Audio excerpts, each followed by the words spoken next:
Hello, Kristen and colleagues of Kristen.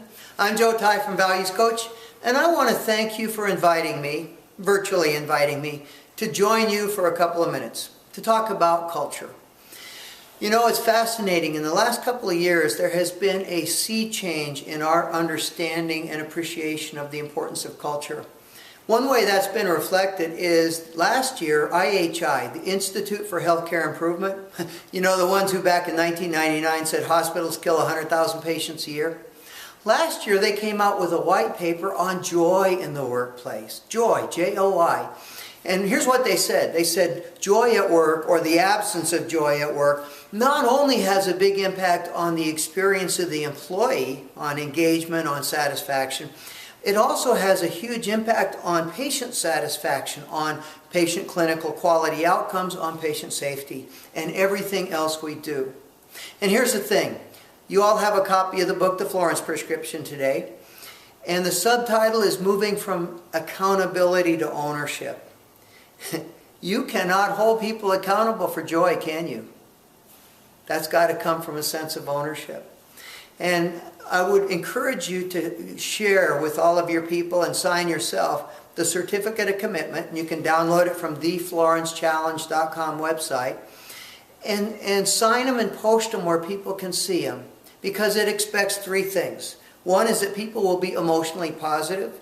Two, that they will be self-empowered. And three, that they will be fully engaged. And those are the three non-negotiable essential elements of a culture of ownership. They also are essential to bringing joy in the workplace, aren't they? How do you have joy if you're not emotionally positive? How do you create those sorts of experiences if you're not self-empowered, if you're waiting for someone else to empower you, and if you're not fully engaged? And you know, here's the thing. When people take that to heart, you see this banner behind me, the most important three words in the Florence Prescription book, proceed until apprehended, because real leadership does not require a management title. And in today's world, things are moving so fast, it's so complex, we really need leadership in every corner, not just in the corner office. And that's what a culture of ownership is all about. So I hope you enjoy the book. I hope that you will share that certificate of commitment with all of your people, encourage all of them to sign it. I hope you'll talk about it. What does it mean to be emotionally positive? How do we take the pickle pledge and the pickle challenge, which are described in the book, to heart, and create a more positive workplace? To be self-empowered. How do we take the self-empowerment pledge, also described in the book, and those 7 promises to be personally responsible, to be accountable to myself, to be determined and have the courage to do the things I'm afraid to do? How do we take those and create a more positive workplace for all of us? You know, we have worked with a lot of hospitals from Alaska to Florida and everywhere in between.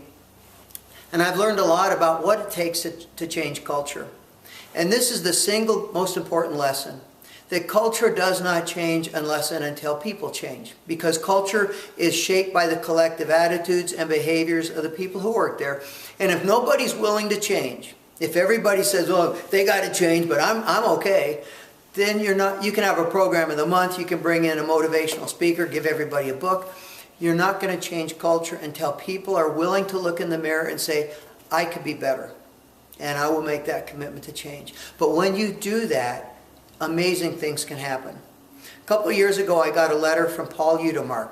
He was the CEO of a hospital we worked with in Nebraska for a long time. Unfortunately, Paul has passed away, but his legacy is still a vital part of the environment of that hospital. And Paul said in his letter, I got a whole new team and didn't have to change the people because they changed themselves.